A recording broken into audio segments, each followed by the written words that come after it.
Hi viewers, আসসালামু আলাইকুম। Welcome to গাজর কিচেন। আজকে একটি ভিন্ন ধরনের ভিন্ন স্বাদের ডেজার্ট তৈরি করব। এই ডেজার্টটির নাম হচ্ছে মালাই গোলাপ জামুন। এই ঈদে সেমাই পায়েসের পাশাপাশি এই সুন্দর ডেজার্ট আইটেমটি রাখতেই পারেন। তো চলুন দেখে নিচ্ছি মালাই গোলাপ জামুন এই রেসিপিটি। এর জন্য প্রথমে একটি প্যানে 1 কাপ পানি দিয়ে দিচ্ছি। এর ভেতর 1 কাপ পরিমাণ চিনি দিয়ে দিচ্ছি। পানির সাথে ভালোভাবে চিনি মিশিয়ে নিয়ে একটা শিরা তৈরি করব।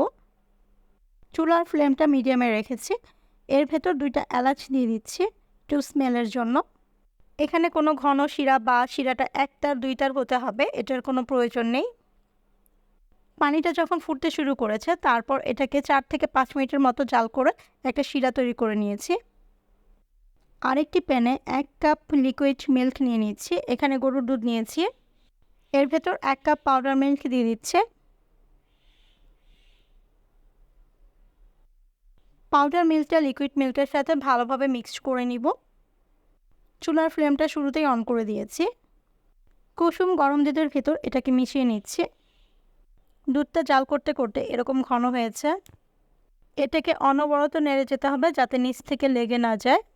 দুধটা যখন এরকম ঘন হয়েছে এই পর্যায়ে এখানে 1 চা চামচ ঘি দিয়ে দিচ্ছি। ঘিটা দুধের সাথে ভালোভাবে মিশিয়ে নিব। এই দুধটা কন্টিনিউয়াসলি নাড়তে নাড়তে একটা সময় তো আঠালো ভাবটা ছেড়ে যাবে। দুধটা যখন ঘন হয়ে প্যানের গা থেকে একাই উঠে আসবে এই পর্যায়ে বুঝতে হবে যে ডোটা পারফেক্টলি হয়েছে। এই ডোটা একটা বাটিতে নিয়ে নিয়েছি। এর ভেতর 2 চা চামচ ময়দা দিয়ে দিচ্ছি বাইন্ডিংয়ের জন্য। 1/4 টিস্পুন বেকিং পাউডার দিয়ে দিচ্ছি। বেকিং পাউডার ইউজ করার জন্য মিষ্টিটা অনেক বেশি ফুলে যাবে। এই ডোটা হালকা গরম অবস্থায় আছে এখন। এই গরম অবস্থাতে এটাকে ময়াম করে নিব। এই ডোটাকে প্রেস করে করে ময়াম করে নিতে হবে। ডোটা যতটা ভালোভাবে ময়াম করা হবে মিষ্টিটাও ততটাই ভালো হবে। এই ডোটাকে এভাবে ময়াম করতে করতে একটা সময় দেখা যাবে আঠালো ভাব ছেড়ে এসছে। একটি সফট ও স্মুথ ডো তৈরি করে নিয়েছি।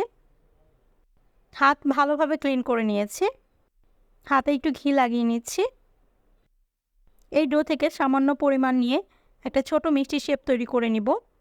মিষ্টি শেপ তৈরি করার সময় 2 হাতের তালুতে একটু প্রেস করে করে তৈরি করে নিতে হবে যাতে করে এর ভেতর কোনো ক্র্যাক বা ফাটল না থাকে।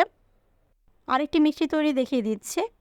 মিষ্টি তৈরির সময় উপরে যদি কোনো ফাটল থাকে বা ভেতরে যদি ফাটল থাকে সেক্ষেত্রে কিন্তু ভাজার সময় মিষ্টিটা ফেটে যাবে। একটু প্রেস করে মিষ্টিটা শেপ দিয়ে নেবেন। এমন স্মুথভাবে মিষ্টিটা তৈরি করে নিয়েছি। এভাবে সবগুলো মিষ্টি তৈরি করে নিয়েছি। খুব অল্প পরিমাণ মিষ্টি তৈরি করেছি। মিষ্টি ভাজার সময় তেলের টেম্পারেচারটা এখানে খুব ইম্পর্টেন্ট। তেলটা এমন গরম হবে যেন আমি হাত দিয়ে ধরতে পারি। তেল এর থেকে বেশি গরম করা যাবে না, তাহলে মিষ্টির উপর থেকে কালারটা চলে আসবে কিন্তু ভেতরে কাঁচা রয়ে যাবে। এই কুসুম গরম তেলের ভেতর সবগুলো মিষ্টি দিয়ে দিচ্ছি। মিষ্টিগুলো একদম লো টেম্পারেচারে রেখে ভাজতে হবে। তেলটা এমনভাবে নিতে হবে যেন মিষ্টিগুলো তেলের ভেতরে ডুবে থাকে। মিষ্টি খুব বেশি তেল অ্যাবজর্ব করে না, এই তেলটা পরে ইউজ করতে পারবেন। কাঁচা অবস্থায় মিষ্টিটা নাড়িয়ে দেওয়ার কোনো প্রয়োজন নেই। যখন মিষ্টিটা একটা পাশ হয়ে যাবে তখন এটা একাই ফুলে উপরে উঠে আসবে। মিষ্টির কালার চেঞ্জ হতে শুরু করেছে। মিষ্টির কালার যখন চেঞ্জ হতে শুরু করবে এ পর্যায়ে মিষ্টিগুলোকে বারবার ঘুরিয়ে ঘুরিয়ে ভেজে নিতে হবে। ভাজতে ভাজতে মিষ্টিটা একটা পর্যায়ে এমন কালার হয়েছে। এমন কালার হলে আমি মিষ্টিগুলোকে উঠিয়ে নিব। আপনারা চাইলে এর থেকেও ডার্ক কালার করতে পারেন বা এর থেকেও হালকা কালার করে ভেজে নিতে পারেন। সবগুলো মিষ্টি একে একে উঠিয়ে নিচ্ছি আর মিষ্টিটাকে 5 মিনিটের জন্য ঠান্ডা করে নিচ্ছি। শুরুতে যে শিরাটা তৈরি করেছিলাম এটা এখন কুসুম গরম অবস্থায় আছে। মিষ্টিটাও হালকা গরম অবস্থায় আছে, আমি হাত দিয়ে ধরতে পারছি। মিষ্টিগুলোকে শিরার ভেতর দিয়ে দিচ্ছি। একদম গরম মিষ্টি শিরাতে দিতে যাবে না, তাহলে মিষ্টিগুলো চুপসে যাবে। শিরার পাত্রটাকে একটু দুলিয়ে দিচ্ছি যাতে মিষ্টিগুলো ভালোভাবে রস অ্যাবজর্ব করতে পারে। এটিকে ঢেকে রেস্টে রেখে দিচ্ছি 1 ঘন্টার জন্য। আরেকটি প্যানে 1/2 লিটার লিকুইড মিল্ক দিয়ে দিচ্ছি। এর ভেতর চিনি দিয়ে দিব 1/2 কাপ। আমি সামান্য পরিমাণ লবণ দিয়েছি, আপনারা চাইলে লবণটা দিতেও পারেন আবার স্কিপও করতে পারেন। চিনিটাকে ভালোভাবে মিশিয়ে নেওয়ার পর কিছুটা পরিমাণ দুধ এখান থেকে উঠিয়ে নিয়েছি। এর ভেতর কর্নফ্লাওয়ার দিয়ে দিচ্ছি 2 চা চামচ। কর্নফ্লাওয়ারটাকে ভালোভাবে দুধের সাথে মিক্স করে নিয়ে তারপর এখানে দিয়ে দিব। এখানে কর্নফ্লাওয়ারের পরিবর্তে ময়দা বা কাস্টার্ড পাউডারটা ইউজ করতে পারবেন। কর্নফ্লাওয়ার ইউজ করার জন্য দুধটা খুব তাড়াতাড়ি ঘন হয়ে যাবে আর এটাকে নেড়ে চেড়ে ফুটিয়ে নিচ্ছি। আর দুধটা ঘন করে নিচ্ছি। সামান্য পরিমাণ এলাচের গুঁড়া দিয়ে দিচ্ছি। এলাচের গুঁড়ার পরিবর্তে এখানে ভ্যানিলা এসেন্স বা চকলেট এসেন্সও ইউজ করতে পারবেন, যার যেমন ফ্লেভার পছন্দ সেটা এখানে দিয়ে নেবেন। মালাইটা এখন তৈরি হয়ে গেছে। 1 ঘন্টা পর দেখে নিচ্ছি গোলাপ জামুনগুলো কেমন হয়েছে। মিষ্টিগুলো পারফেক্টলি হয়েছে কিনা আর রসে ভিজেছে কিনা সেটা কিভাবে বুঝবেন? মিষ্টিগুলো যখন শিরাতে আমি দিয়েছিলাম তখন কিন্তু মিষ্টিগুলো উপরে ভেসে ছিল। এখন মিষ্টিগুলো রসের ভিতরে ডুবে গেছে, এতে বোঝা যাচ্ছে যে মিষ্টিটা পারফেক্টলি হয়েছে।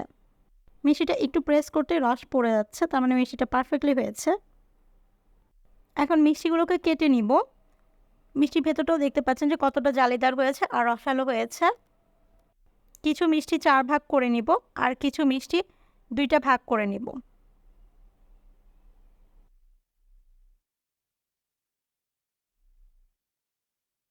এইভাবে সবগুলো মিষ্টিকে কেটে নিয়েছি। একটু আগে যে মালাইটা তৈরি করেছিলাম এর ভেতর কিছু মিষ্টি দিয়ে দিচ্ছি। যে মিষ্টিগুলোকে 4 ভাগ করে কেটেছি সেই মিষ্টিগুলো এর মালাইয়ের ভেতর দিয়ে দিচ্ছি। মিষ্টিগুলো মালাইয়ের ভেতর দেওয়ার পর 2 থেকে 3 মিনিটের মতো চুলায় মিডিয়াম আঁচে রান্না করে নিচ্ছি। এখন এই মালাইটাকে একটা ডিশে সার্ভ করে নিচ্ছি।